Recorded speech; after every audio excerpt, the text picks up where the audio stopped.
Minhas amigas, meus amigos, boa noite a todos vocês, paz e bem. Na condição de médium, desde os 16 anos de idade, eu acabei me vendo obrigado, naturalmente uma boa obrigação, de estudar, de pesquisar. Na época, há 30 anos atrás, havia muitas dificuldades no que tange ao acesso aos livros. E desde muito cedo, nós fizemos do Livro dos Médiuns o nosso livro de cabeceira, juntamente com o Evangelho segundo o Espiritismo e o Livro dos Espíritos. Mais tarde, nós viemos também a mergulhar no maravilhoso livro O Céu e o Inferno e também na obra A Gênese, que atualmente vai precisar de uma grande revisão de leitura por parte do movimento espírita inteiro, em face de algumas descobertas históricas na França. Mas o que eu queria fundamentar, primeiramente, é que aquela cultura do passado em que o médium só aprendia com os guias, é uma cultura que precisa ser revista, porque se o médium não estuda, se o médium não se aprofunda, ele acaba se perdendo em muitos aspectos, porque para médiuns ostensivos, muitas vezes ter a mediunidade é como ter um tesouro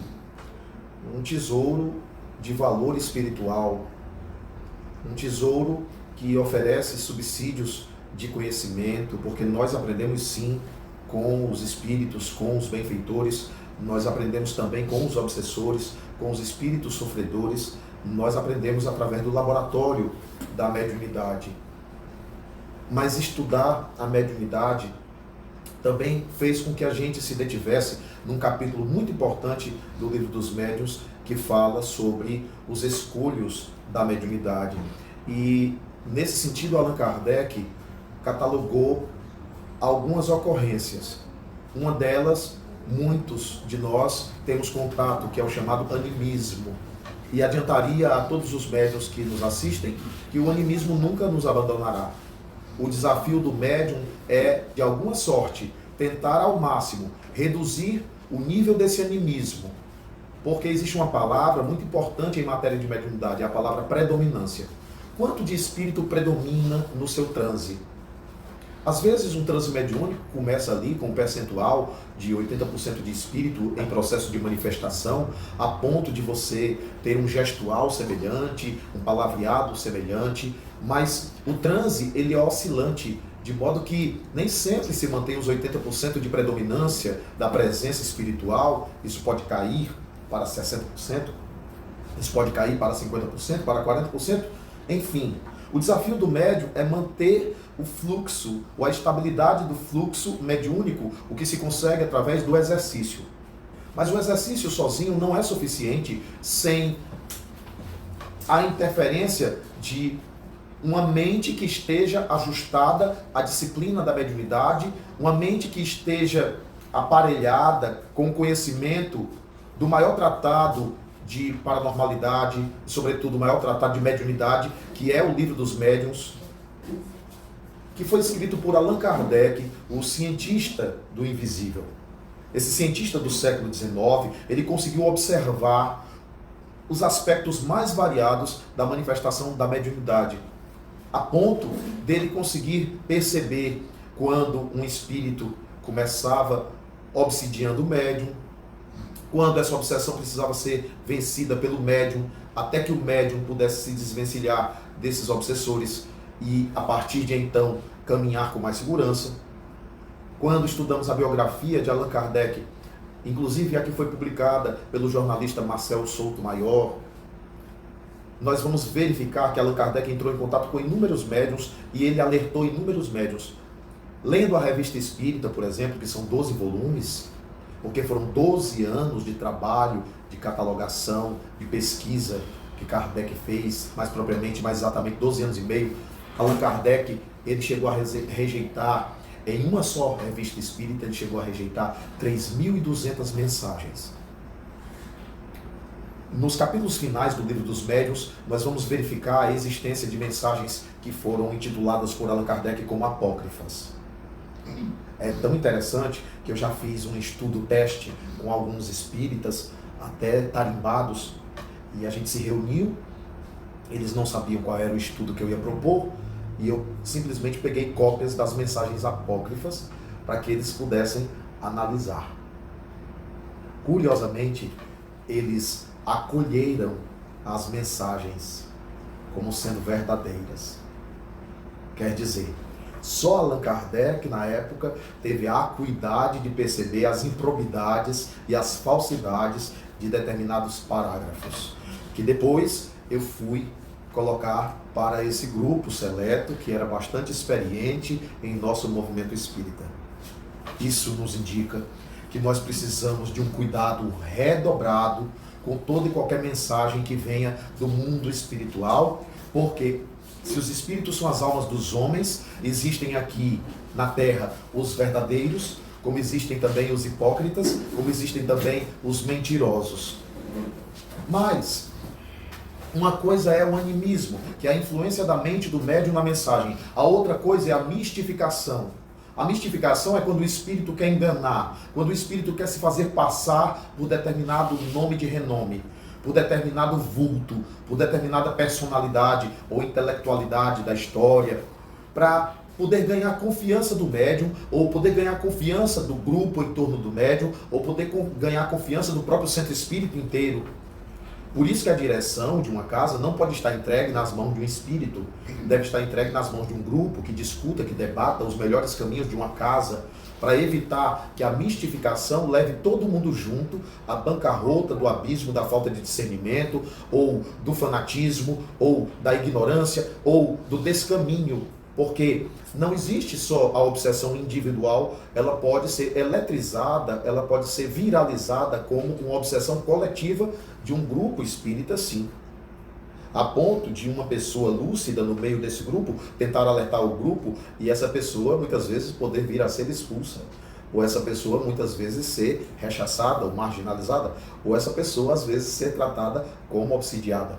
Mas é muito difícil encontrar um obsidiado que procure exaltar a obra de Allan Kardec, ou o estudo da obra de Allan Kardec. Que boa obsessão seria se o indivíduo sistematizasse e procurasse de todas as maneiras introduzir, quanto mais estudo, quanto mais profundo o estudo, quanto mais sistemático o estudo, quanto mais continuado, quanto maior for o denodo e a dedicação em estudar todas as linhas e entrelinhas das obras que Allan Kardec nos legou, porque na verdade dizem benfeitores como Bezerra de Menezes que Jesus é a porta e Kardec é a chave.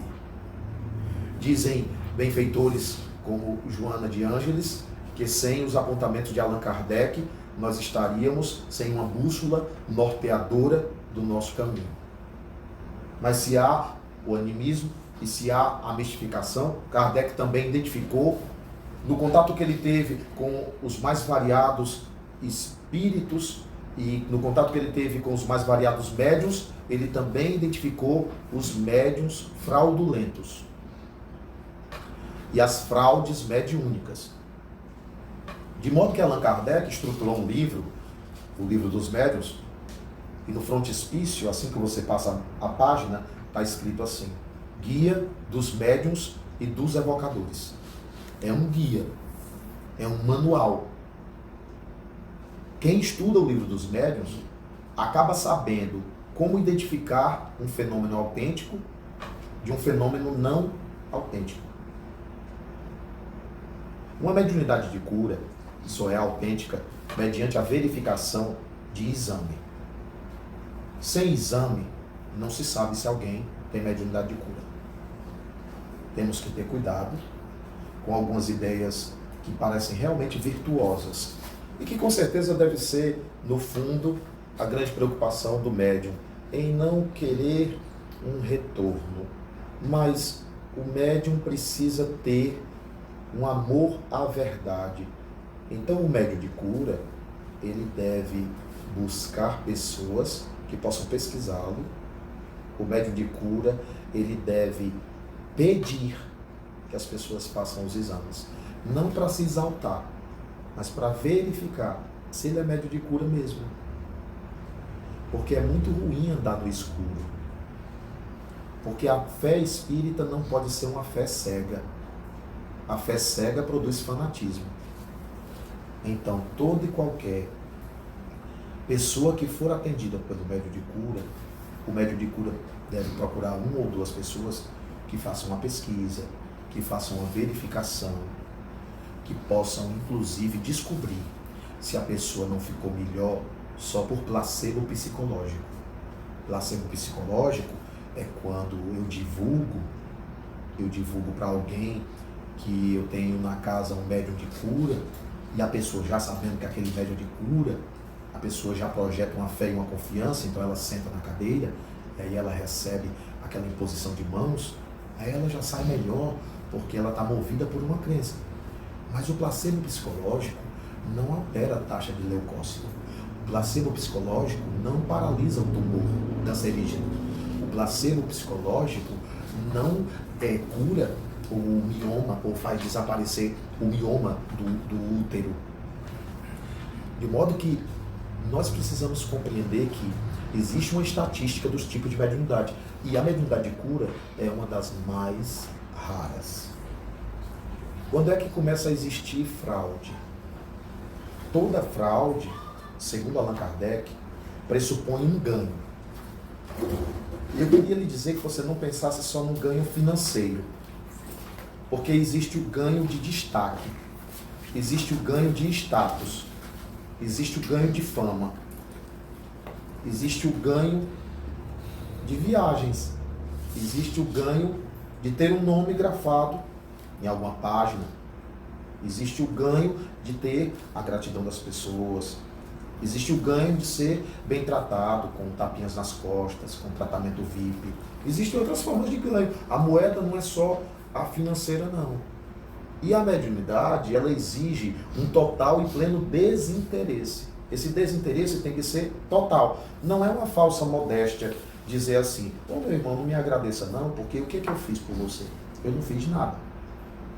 Ou eu só sentei e recebi a mensagem, o que eu fiz por você? Eu só dediquei esse tempo. Mas o que é isso? Não me pertence a mensagem. Quem te consolou foi tua mãe, quem te consolou foi teu pai, quem te consolou foi teu filho. E dizer: não, mas o que eu fiz por você? Eu não fiz nada por você, quem fez foi o médico que atua através de mim. Eu só sou o quê? Um mensageiro? Eu só sou o quê? Uma vidraça? Eu só sou um aparelho, um bisturi, um instrumento espiritual. E dizer isso não é falsa modéstia, porque o médico que conhece a mediunidade sabe que a mediunidade não pertence a ele. E sabe até que, no atual estágio planetário, a maioria esmagadora dos médiuns não é de missionários.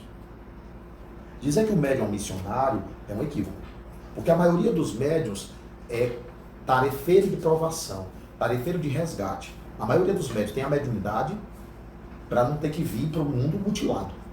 E tem a mediunidade como acréscimo de misericórdia para se recuperar diante de erros do passado.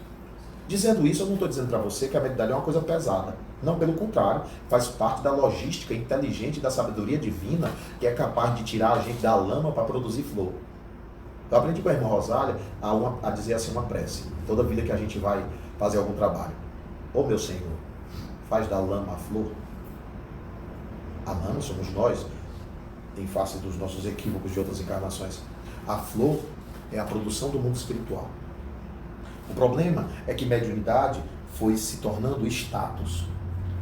E a mediunidade não pode ser status num centro espírita. Um centro espírita não pode girar em torno da mediunidade. A mediunidade tem que ser um instrumento adicional de ensino.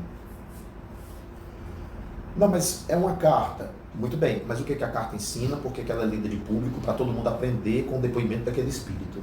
Esse é o epicentro. O epicentro é o papel, a carta, o que está escrito. O epicentro não é o médium. Então, até numa logística de interface, de visualização, se você puder tirar o médium do centro de um palco, do centro e botar ele bem de ladinho, e você colocar como epicentro o estudo na casa espírita, é um bom caminho para o médium não se sentir a atração principal. A atração principal e a maior de todas as cartas é a doutrina. Essa é a carta do Consolador, o Consolador prometido. Mas quando o médium não é de cura verdadeiramente, o inconsciente dele sabe. E como o inconsciente dele sabe que ele não é médium de cura, como ele sabe e ele sente que de verdade os espíritos não estão atuando através dele, esse médium começa sob a ideia de que é um espírito, porque até na Bíblia Jesus dizia assim: essa geração sonha sonhos que são deles, mas não são revelações. Então muitos médiuns acham que é o mentor que está falando e é a mente deles, e confundem. E muitos médiuns, muitas vezes fraudulentos, são capazes de acreditar na própria fraude e viver aquele teatro por falta de estudo, porque se eles estudassem, eles teriam um medo muito grande de ferir as leis divinas, eles teriam um temor a Deus, porque a lei do plantio e da colheita é inexorável e a dívida a ser paga é muito alta para quem usa as coisas do céu para vendê-las, para quem usa degraus do céu para subir em status de fama terrena. Nós conhecemos médiuns que passaram por isso e já estão no mundo espiritual, e o estado de alma deles não é dos mais confortáveis mesmo. Não é mesmo. Então o médium, ele tem que estar pedindo à casa e pedindo ao dirigente: eu quero uma pesquisa, eu preciso de uma pesquisa, para ter a sinceridade de verificar até que ponto está curando e ter a humildade de dizer: vou fazer outra coisa, não vou sentar ou ocupar um lugar que não me pertence. Como eu disse, o inconsciente entrega, aí esse médium começa a criar apetrechos em volta. Porque se um médium é de cura, ele não precisa de mais nada. Ele é capaz de curar à distância, ele é capaz de curar sem tocar. Se o médium é de cura, ele tem uma exudação fluídica diferente, sabia? Quando o médium é de cura, é como o Pedro, que pegava os doentes e colocava para pelo menos a sombra de Pedro tocar nos doentes. Na verdade não era a sombra, era a irradiação áurica de Pedro. Normalmente o médium de cura, ele tem como se fosse uma tessitura, uma malha fluídica. Para vocês terem uma ideia, esses médiuns de cura, quando são efetivamente de cura, eles são médiuns de efeitos físicos. O médium de cura, ele também é um médium de efeito físico, porque ele também altera o campo celular. Isso é físico. Isso é físico. O campo celular, mesmo que ele seja a corrente sanguínea de um indivíduo, ele está atuando sobre algo material. O médium de cura, ele é um médium de efeitos físicos. Tem gente que desvincula ou não entende que a mediunidade de efeito físico é rara. Se a mediunidade de efeito físico é rara, o médium de cura também é raro. Se conta nos dedos. São poucos. Não são muitos. Médium passista é uma coisa, médium de cura é outra. Médium de cura é aquele que cura instantaneamente. Médium passista exige várias sessões para que a composição fluídica se complete, se planifique, conforme o merecimento, receptividade e tratamento e autotratamento por reforma íntima que o paciente está se dando. Mediunidade de cura, a cura é instantânea. Se a experiência demonstrou que não há muitas vezes nem a necessidade do toque, então por que criar sabonetes, shampoos, banhos, isso e aquilo? Por que colocar dentro do grupo uma pirâmide para as pessoas passarem embaixo ou ficarem embaixo? Por que vender pingentes de determinada pedra? Por que vender? Por que colocar cores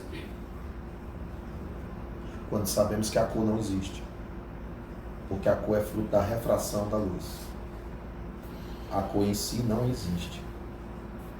É o fluido que existe, não é a cor. O fluido pode exudar uma cor, mas não é a cor que exuda o fluido.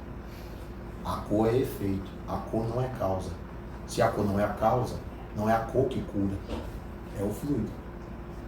determinado fluido, velocidade de fluido, temperatura de fluido, dinamismo de fluido, tem uma coloração resultante do fluido.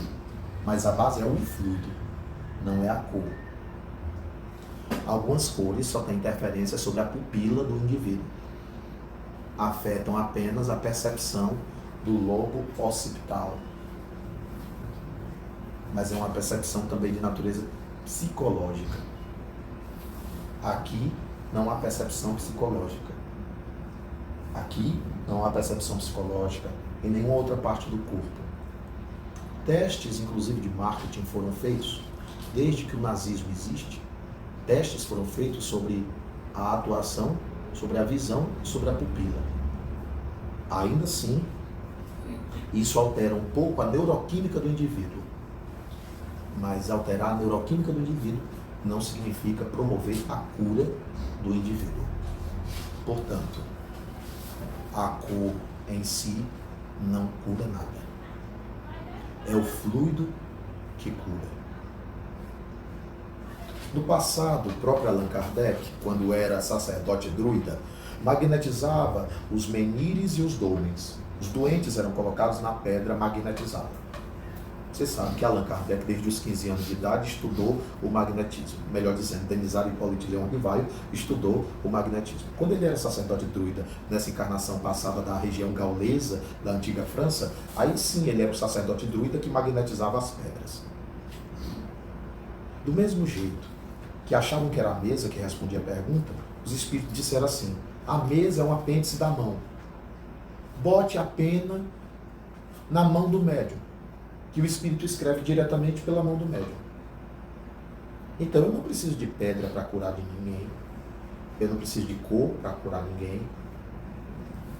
O médium curador, efetivamente curador, cura com o fluido. Ele só precisa do fluido. Então ele não tem que vestir branco. Ele não tem que ter o nome do médico desencarnado bordado. Me perdoe, eu não quero magoar ninguém. Mas nós precisamos servir à verdade. E não criar um simulacro de hospital espiritual dentro de um centro espírita se eu não sou médico. Médico não é o espírito. Então para que eu uso jaleco? Ah, porque o espírito quer usar jaleco? Ele tem um jaleco lá do outro lado da vida. Se é que é necessário que ele use o tal jaleco para se sentir médico. Um espírito benfeitor precisa disso? Um espírito que tivesse apego por alguma roupagem, ele é superior? Me parece que ele é bem inferior. Não, mas esses médicos do além são bem inferiores. Tem médico do além que gosta até de imagem. Então nós espíritas vamos ensinar o médico do além que a imagem não é necessária. Porque o médium também educa os espíritos. Ah não, mas aí é a manifestação da personalidade do espírito. Bom, mas se o espírito quer atuar através de mim, ele vai ter que atuar espiritamente. E não com a sua tradição própria. Se não está satisfeito com o médium, procure um médium que se adeque às suas crenças. Mas no centro espírita, eu preciso espiritualizar as pessoas e não materializá-las com ritos, rituais, roupas, incensos, velas, altares, imagens e exterioridades. Porque isso é manter as pessoas na escravidão dos sentidos, na escravidão das sensações, na escravidão do olhar, com todo o respeito à fé de cada pessoa, com todo o respeito. Mas a tarefa do espiritismo é tirar matéria e oferecer espírito. A tarefa do espiritismo é trazer o que Jesus pregava: adorar a Deus em espírito e em verdade. Adorar a Deus em espírito e verdade não é você cumprimentar um médium num sofá. Um médium que tem um sofá especial para sentar. Essas imagens vocês viram através da TV. Um sofá especial para sentar. Um médium que exige que você vista branco para poder ser curado. Eu fico me perguntando, na época de Jesus, qual era a cor das roupas. Porque já havia roupas vermelhas, já se usava roupas pretas, especialmente nas noites da Galileia. Eu fico me perguntando por que tem que o lençol ser branco. Por que o lençol tem que ser branco? Por que a roupa tem que ser branca? Ah, mas isso é um simbolismo da pureza. E a pureza teria que ser como? Externa ou interna? Como Jesus disse, de que adianta os sepulcros serem caiados por fora, havendo podridão por dentro? Então, o Espiritismo é avesso a toda e qualquer exterioridade. Portanto, não se magoe conosco. Apenas busquemos ser coerentes. Bom, eu não quero ser espírita, Newton. Então, tudo bem, meu irmão. Vá ser espiritualista. Espiritualista não é espírita. Todo espírita é um espiritualista. O católico também é espiritualista. O evangélico também é espiritualista. Porque todo aquele que acredita em algo além da matéria é espiritualista. Está enquadrado numa classificação. Mas eu quero ser holista. Tudo bem, você vai ser holista. E vai ser um bom holista. Mas é importante termos coerência para não misturarmos as coisas. E isso não é sectarismo religioso. É princípio, é postulado, é coerência. Então vamos ser felizes com as nossas referências. Se você tem necessidade de determinadas exterioridades, então você deve buscar uma expressão de fé que tenha exterioridades. Mas se você quer a essência, se você quer a espiritualização plena das coisas, aí sim, num centro espírita que busque seguir esses princípios, você encontrará o que Jesus pregava, adorar a Deus em espírito e verdade. Então, as fraudes mediúnicas, elas não estão só circunscritas aos centros espíritas, não. Eu já conversei com pessoas que recebiam R$250 para poder encenar na frente da TV determinadas curas em determinadas igrejas. Era fraude. O indivíduo encenava ser aleijado quando nunca foi aleijado. Era fraude. Então as fraudes, elas não estão radicadas ao espiritismo, mas nós aqui estamos direcionando nossa palestra nesse sentido. Se você estudar Allan Kardec, você descobre fraude. Um fenômeno mediúnico, para se produzir, ele não tem que estar preso a um dia. Se o médium exige que só tal dia acontece tal coisa, isso é passível de desconfiança. Por que o espírito não pode produzir em outro dia da semana, só naquele dia? Porque dá tempo o médium preparar as coisas? Por que um médium de materialização de cordões precisa usar mangas compridas? Por que as mangas não são curtas? Seria só o estilo de vestir do médium? Por que as pessoas são tão crentes facilmente? Por que as pessoas se deixam se enganar? A culpa não é só dos fraudulentos, não. A culpa é do público também, que quer ser enganado. E é mais difícil fazer uma pessoa que foi enganada desacreditar daquilo do que uma pessoa que simplesmente tem alguma razão, alguma crítica, alguma análise, algum senso crítico. Ninguém está querendo educar todo mundo agora, eu vou entrar naquele centro espírita já duvidando. Não. Você entra acreditando, mas depois do fenômeno, você vai verificar, você vai pesquisar, você vai analisar. Durante o transe, dúvida não ajuda transe. Dúvida é capaz de travar um transe mediúnico. A sua dúvida é capaz de travar um transe de alguém. Então, você entra de boa fé. Mas depois que terminou a sessão, a reunião, vamos verificar? E o médium sincero, ele sente a alegria de ser verificado. Ele sente a alegria, ele quer também a verdade. Ele quer descobrir a verdade. No campo da mediunidade psicográfica, pode existir a fraude. Quando um médium ele tem uma mediunidade psicográfica, é muito frequentemente comum, embora existam os médiuns monógrafos, em que a letra não muda, mas a maioria dos médiuns que escrevem cartas, a letra se altera. Bom, mas dirão que o médium é audiente, ou o médium é psicoaudiente. De fato, o médium audiente ou psicoaudiente, a letra não muda. Então você deve ficar atento aos dados. Tomemos como referência Chico Xavier. Chico Xavier recebia cerca de 5, 6 cartas numa sexta-feira, e no sábado ele recebia também entre 5 e 6 cartas. Ele começava a psicografar 12h30 da madrugada e terminava em torno de 3 horas. Ele atendia em média 40 pessoas a partir de 2 da tarde. E quando você ia ver a carta tinha 24 dados, teve carta de ter cerca de 37 informações peculiares. Mas a carta do Chico não tinha só isso. A carta do Chico tinha o maneirismo. Se o jovem falava gíria, ele recebia a carta cheia de gírias.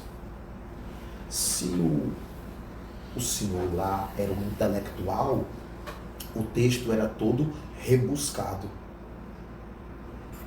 Então, você deve ler a carta e analisar se há um padrão. Se são várias pessoas se comunicando, são vários os estilos e jeitos de dizer.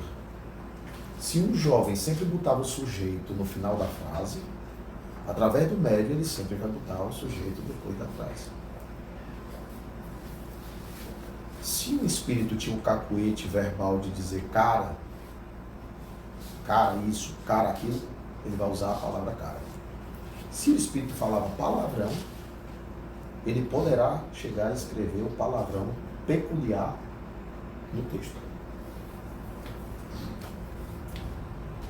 Nos médiuns fraudulentos, não acontece isso. A carta obedece um texto padrão. Nos médiuns fraudulentos, aparece mais nome de vivo. Porque o médium fraudulento está tendo como fonte de pesquisa o Facebook. O médium fraudulento, ele vai perguntar para você, ou a equipe que trabalha com ele, vai perguntar se você vai para a sessão do dia tal. O médium fraudulento, ele não consegue fazer 3 dias seguidos de psicografia. Ele faz uma pontual, porque ele vai ter um trabalho de gabinete para decorar os nomes. Se o Chico Xavier era um médium extraordinário, por que o Chico Xavier não dava número de identidade? Se o Chico Xavier era um médium extraordinário, por que o Chico Xavier não dava número de CPF e número de telefone? Então, se tem um médium que dá identidade, se tem médium que dá número de telefone, é porque ele é mais médium do que o Chico. Ele é mais espetacular do que o Chico. É diferente da médium Dona Célia, que foi abordada também por Marcelo Sotomayor no livro Por Trás do Véu de Ísis. Dona Célia do Rio de Janeiro. Dona Célia só escrevia 2 cartas. Mas a sessão da Dona Célia, que tinha mais de 1000 pessoas, e tinha que ter uma ambulância, porque as pessoas desmaiavam de emoção. E sem falar que a Dona Célia viveu uma época em que existia o Orkut. Mas o Orkut era muito limitado, não era que nem o Face, que até se autoprograma por inteligência artificial para te lembrar algo que aconteceu há um ano atrás. Também na Dona Célia não existia o YouTube.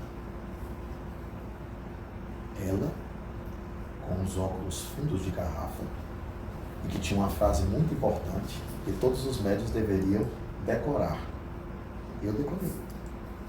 A frase é a seguinte: todo médium deveria se convencer da sua insignificância. Eu vou repetir. Todo médium deveria se convencer da sua insignificância. Lá no Centro Espírita que ela fez parte, tem a foto dela e embaixo tem escrita essa frase dela. Dona Célia falava de público. Aí ela começava a dizer: quem é o senhor Francisco de Assis Pereira da Costa? Aí alguém levantava o braço. Aí ela dizia assim: a senhora Mirtes de Almeida Costa está aqui? dizendo que está com a senhorita Rosita Pereira de Alcântara. Ela está ao lado do caminhoneiro que dirigia o caminhão HGF 1151. Mas não tinha esse tipo de informação no Orkut. Perceberam? Mas ela não dizia só isso. Ela dizia, ele está falando que deixou um dinheiro para a família, mas não encontraram na terceira gaveta do guarda-roupa marrom a apólice de seguro de número 116090. Ele disse que separou 25% para a filha Luana de Alcântara, Albuquerque, separou 25% para fulana de tal dos Anzóis. Era desse jeito. Os pesquisadores que pesquisaram a dona Célia, porque ela foi pesquisada, e ela gostava da pesquisa, ela só não queria era publicidade. E o próprio Chico diz assim, meu filho, não procure a mim, não procure a dona Célia.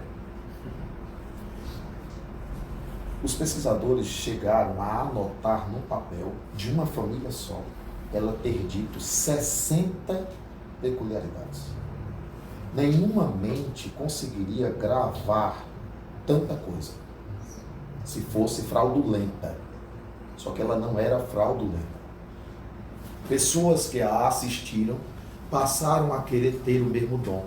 Mas uma coisa é ter o dom, a outra coisa é querer ter o dom. Pessoas que a assistiram passaram a querer colocar no papel dessa maneira, transferindo para a psicografia o que Dona Célia fazia verbalmente, no tete a tete, porque ela falava de 6, 7, 8, 10 famílias numa noite. E as pessoas desmaiavam de emoção. Então era uma mediunidade bastante impressionante. Hoje em dia está mais difícil pesquisar médiuns, porque você vai ter que fazer uma varredura no YouTube, você vai ter que fazer uma varredura no Google Imagens, você tem que fazer uma varredura no Facebook, e se quiser que a mensagem seja, que a pesquisa seja bastante autêntica, peça o celular do médium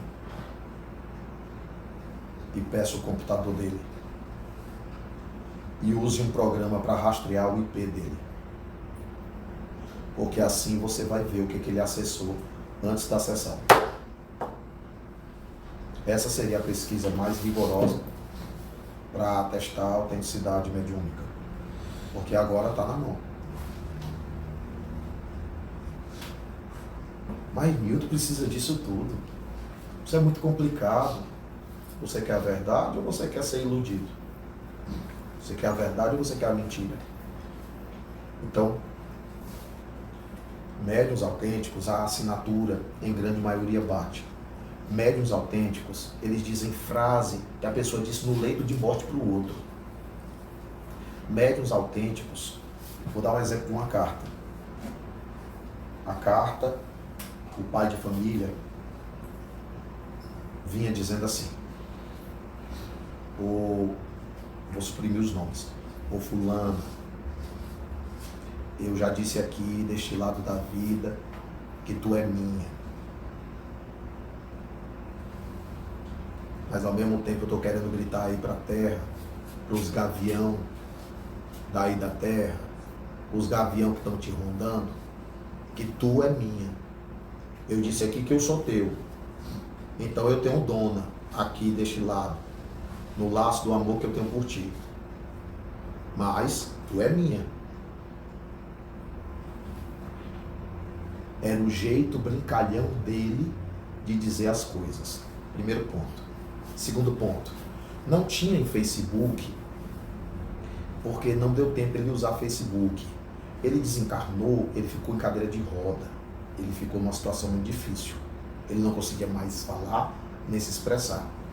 E outro detalhe, na semana, um determinado senhor tinha dado em cima da esposa dele. Por isso que ele escreveu sobre os gaviões.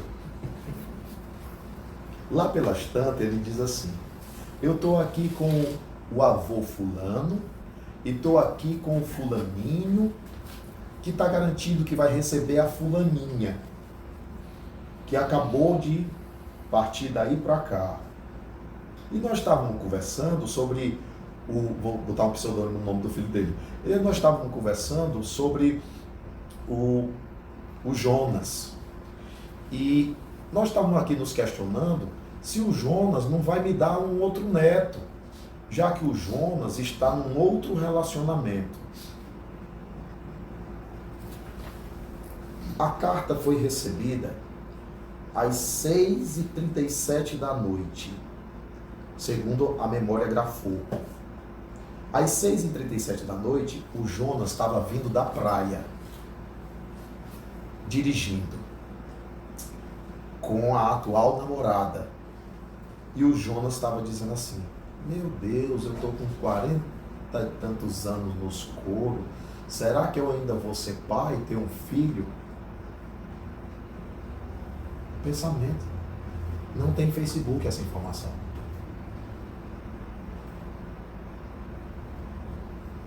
Carta autêntica. Carta que não é autêntica normalmente cita mais nome de vivo do que de desencarnado. Porque o Face é muito cheio de nome de vivo.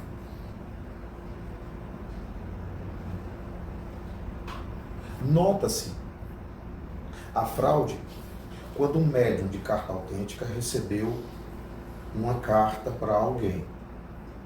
Aí o médium botou a seguinte sequência de nomes: estou aqui com... Eu vou trocar os nomes, porque é fato o que aconteceu, certo? Estou aqui com a tia Andréia e com o padrinho Antônio. Só que o médium autêntico, ele acabou errando o parentesco, porque o Antônio não era padrinho. Padrinho era outro. Ele acertou o nome da tia Andréia, mas errou o laço de parentesco do padrinho. A pessoa que recebeu a carta, pegou a carta e publicou no Face. O médium fraudulento, que ia visitar determinada cidade onde estava essa pessoa, acabou acessando a carta que ela publicou no Face. Na carta que ele fez, para poder se escorar na autenticidade do outro médium, fazendo o diálogo de contraprova de duas mensagens, botou: estou aqui com a tia Andréia e o padrinho Antônio. Se a mediunidade dele fosse autêntica, teria corrigido o laço de parentesco que o outro médium errou. O nome de determinado filho no Face estava errado e era um erro peculiar. Quando foi para o papel, apareceu o mesmo erro peculiar do Face. O endereço que foi citado na carta era um endereço de um cadastro equivocado da pessoa que estava numa determinada lista. Só que a pessoa nunca morou naquele endereço. O endereço estava errado na rede social. O endereço errado foi para a rede social, como se o jovem tivesse morado ali. Mas o jovem nunca morou ali. Deu para entender onde foram os furos? E o que prova que há uma pesquisa, que há uma fraude. Outras formas de identificar. A instituição tem CNPJ? Aqui. A instituição do médium tem CNPJ? Ou você está tendo que fazer o depósito das cestas básicas na conta bancária dele? Para onde vai o dinheiro dos livros? Você teria como verificar para onde vai o dinheiro dos livros? Está indo para a caridade? O médium tem uma instituição social comprovada, com história. Qual é a história pretérita do médium? Quanto tempo ele tem de mediunidade? São perguntas que você tem que fazer. Você tem que aprender a fazer essas perguntas. Você é público.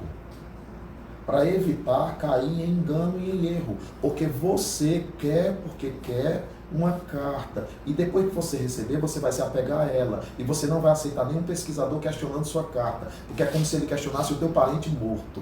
E você precisa da carta, porque ali é a sua boia de salvação. Mas se a boia é falsa, você também está se afundando na mentira. Por isso você tem que verificar qual é a procedência do médium, qual é o histórico do médium, desde quando ele é médium. Porque a recepção de cartas, ela não chega de uma vez na vida de um médium.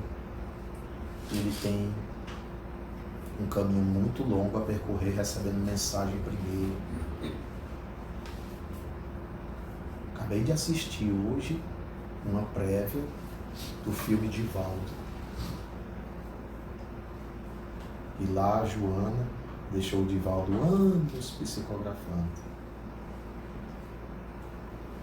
Aí ela chega pro Divaldo e diz assim, já está pronto para começar? Aí ele disse assim, eu já comecei. Ela disse, não. Ele disse, mas está aqui. Aí, bicho, eu estou dando spoiler.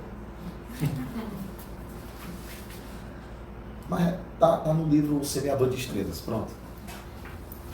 Aí ele pegou e disse, mas eu já comecei, tá aqui.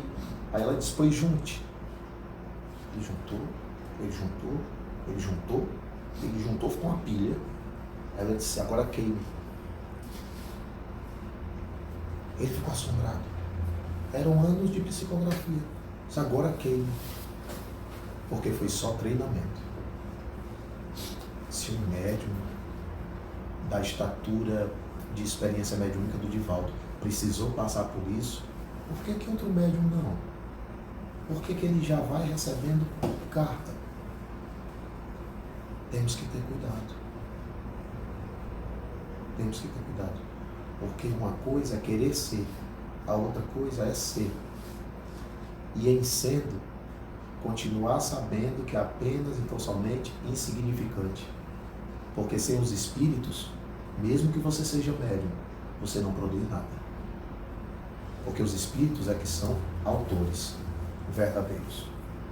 Mas cuidado, porque olha só, voz mansa a gente pode ter,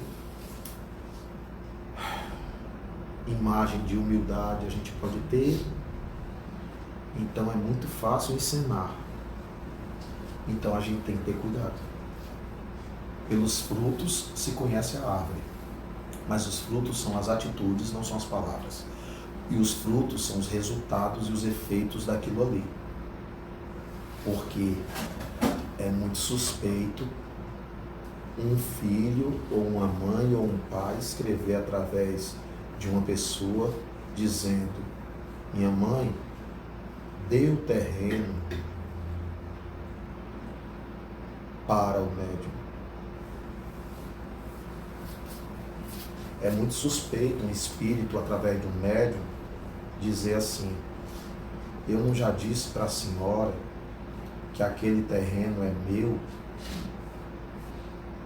E a senhora, humilde, pega o terreno e passa a transferência do terreno para o nome do médium. Isso é muito grave.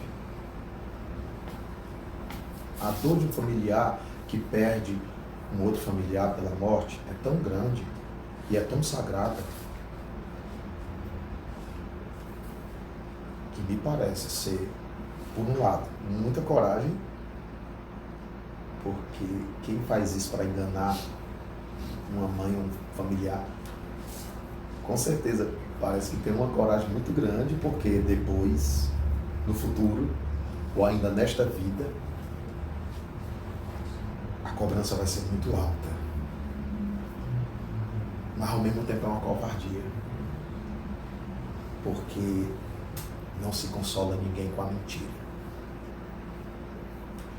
Porque já diziam os antigos, e a vovó dizia para a mamãe que me disse, já que eu não conhecia a vovó em vida: mentira tem perna curta. Então, se você, médium, está no caminho da fraude, arrependa-se. Converta-se à luz. Abandone o quanto antes esse caminho de treva. Ainda dá tempo. Ainda é tempo. Faça o seu caminho em outra esfera. A seara é vasta. Ser médium não é status. Ser médium é uma responsabilidade que a consciência, Deus e as leis do universo pedirão contas a cada um.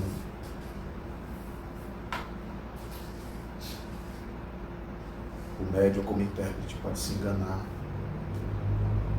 mas se enganar faz parte do trajeto daqueles que querem acertar. Enganar é que faz parte dos trajetos dos frios, dos indiferentes. Há uma dor tão sagrada, que é a dor de uma mãe que sente que perdeu o filho. Essa sacralidade é protegida por Maria. Essa sacralidade é protegida por Deus. Você não tem o direito de fazer isso. Arrependa-se. Converta-se enquanto é tempo.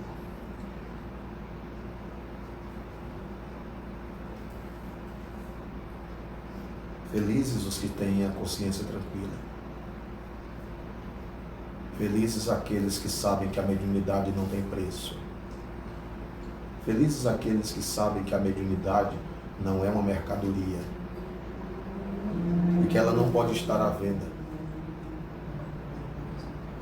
porque devemos dar de graça o que de graça nós recebemos. Não queira ser importante querendo ser médium sem ser. Podemos ser importantes fazendo o que nós precisamos fazer e o que nós viemos realmente fazer. A missão de uns é passe, de outros é evangelização, de outros é oratória, de outros é a gestão, de outros é a caridade do pão, de outros são serviços técnicos, de outros é a inteligência de disseminar palestras através de redes sociais como essa. Cada um deve descobrir qual é o seu espaço. E não existe nenhuma missão e nenhuma tarefa mais importante do que a outra, porque o importante é fazer o que nós viemos fazer e fomos destinados a fazer pelos propósitos divinos. Você não é mais importante do que outra pessoa porque você é médium. Não. Porque uma mediunidade mal trabalhada é tão prejudicial quanto uma gestão mal feita de um grupo espírita. O importante é fazer o que devemos fazer com dedicação, mas quando nós temos os recursos para fazer tal coisa, não faça isso com você mesmo. Não faça. Eu estou orando pelas mães. Eu ouvi o áudio de uma mãe que disse assim: ele matou meu filho pela segunda vez.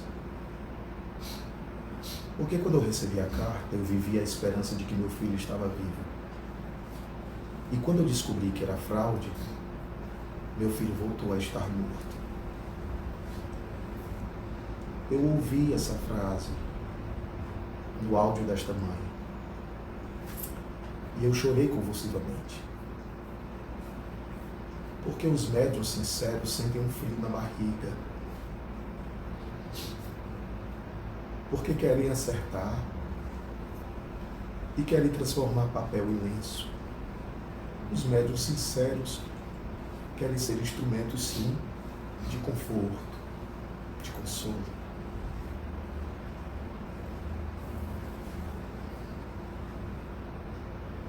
Então ainda é tempo. Eu oro por elas, mas eu oro por você.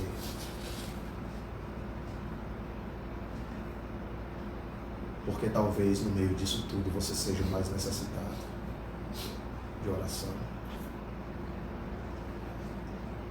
Ainda é tempo. Ainda dá tempo. Mudar o curso. Busque a verdade. Busque a verdade sobre si mesmo. Busque a verdade da sua tarefa na terra. O médium tem que ter profissão. O médium tem que ter o seu salário. O médium deve ser um engenheiro. O médium deve ser um médico. O médium deve ser um professor. O médium tem que ter um trabalho próprio. O Emmanuel dizia para o Chico várias vezes: nós temos que provar para as pessoas que o médium pode ser médium e ainda assim trabalhar. Que ele não precisa abandonar a profissão para se sentir um missionário e viver só da mediunidade, não. O médium pode trabalhar, receber seu salário com dignidade e, na hora vaga, no terceiro expediente da noite, se dedicar à caridade no centro espírita. Dai de graça o que de graça recebeste. E mesmo que você não tenha uma profissão, mesmo que você não tenha conseguido alcançar algum destaque por uma série de fatores provenientes das gerações anteriores a você, pelas dificuldades econômicas que são tão variadas, é possível ser humilde, é possível viver com pouco, é possível servir sem pedir paga de nada, sem achar que se tem direito de 10%, porque você sentou ali e você tem o direito. Você não está sendo perseguido. Bendiga a perseguição que está tentando te trazer para a luz da verdade. Também é caridade te chamar a atenção, é caridade te fazer voltar para os trilhos da verdade, é caridade te chamar a atenção para que você não prossiga, porque tais erros estão comprometendo a tua alma. Não faça isso. Não é falta de caridade denunciar, é caridade denunciar, porque não é só o criminoso, nem é só o fraudulento, são as mães que merecem a verdade, temos que ter caridade para com elas também. Você tem que parar, você precisa parar.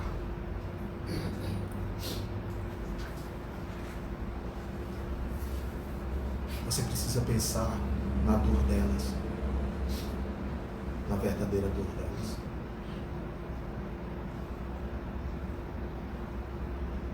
E você precisa entender que o sol da verdade vai brilhar em breve. O sol da verdade já está se levantando. Em breve. O sol da verdade estará alcançando você, como alcança a todos nós. Kardec dizia: a mediunidade é coisa santa e deve ser praticada santamente, religiosamente. Somente com Jesus nós conseguimos moralizar a mediunidade, porque a mediunidade sem a reforma íntima é só um instrumento que toca qualquer coisa. Mas a mediunidade, com a reformulação dos nossos comportamentos, pelo esforço em se transformar interiormente, se transforma em luz para o médium e para aqueles que trabalham com o médium.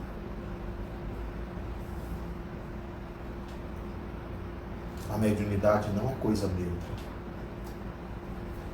porque tudo que Deus criou foi criado para o bem, foi criado para o progresso, foi criado para o amor. E, na verdade, o maior salário de um médium é a luz da consciência tranquila. O maior salário de um médium é ver sorriso, onde antes ele viu dor, sofrimento e desespero. Sim, meus irmãos, existe um retorno.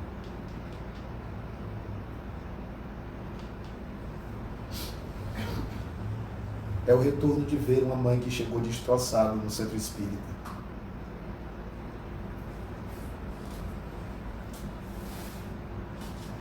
E as suas mãos velozes sobre o influxo do espírito transformam papel sulfite em lenço. Existe um retorno que não tem preço, que o comércio do mundo nunca vai conseguir comprar. É quando batem no teu ombro e dizem assim: olha ali, eu atendi aquela mãe, ela chegou aqui acabada, ela estava pensando em suicídio. E o médium, verdadeiramente desinteressado, olha, nem se lembra quem é a mãe, e pergunta assim: mas o que foi? E a pessoa diz assim: olha ela de novo, ela está sorrindo e está beijando a carta.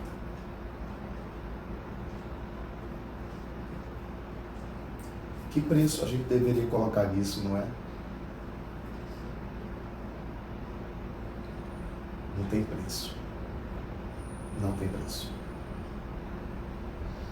Esse é o papel do Espiritismo e da mediunidade com Jesus.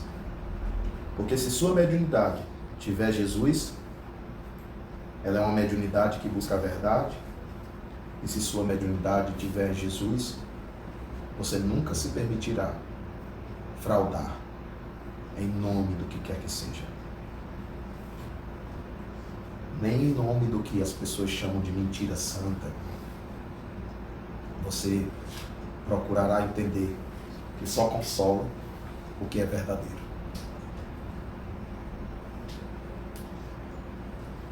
Escute a oração do médium espírita. Pai onipotente, permiti que os bons espíritos me assistam no proceder da tarefa a cumprir ante a lição que vos peço aqui. Livrai-me, Senhor, da presunção de pensar que só os bons me procuram do além. Livrai-me do orgulho que engana qualquer um sobre o valor do que obtém. Livrai-me, Senhor, de agir com a mais leve ausência do bem, com respeito aos irmãos missionários que vivem e sofrem nas lides de aquém. Senhor, se em erro eu cair, inspirai a alguém, ajudar-me a acertar e fazei-me agradecido e humilde a lição desse alguém aceitar. Devo tomar para mim somente os conselhos dos espíritos bons e me ver por primeiro carente das verdades contidas nestes tons.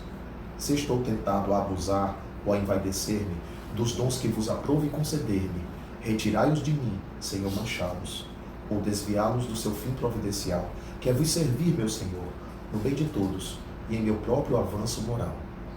Vocês notaram nessa prece que foi elaborada por Allan Kardec, que está no capítulo das preces espíritas do Evangelho segundo o Espiritismo, uma poesia, não é? Quem transformou em poesia e musicou foi o nosso queridíssimo e amado Tarcísio José de Lima, o nosso cantor que canta Espiritismo. Um beijo no coração de vocês, me perdoe qualquer palavra mais incisiva, mas se vocês observarem as intenções, vocês enxergarão qual o verdadeiro sentido de tudo que a gente colocou, especialmente nessa semana, especialmente por causa das semanas que virão e que os senhores e senhoras deverão acompanhar através da TV. Muita paz.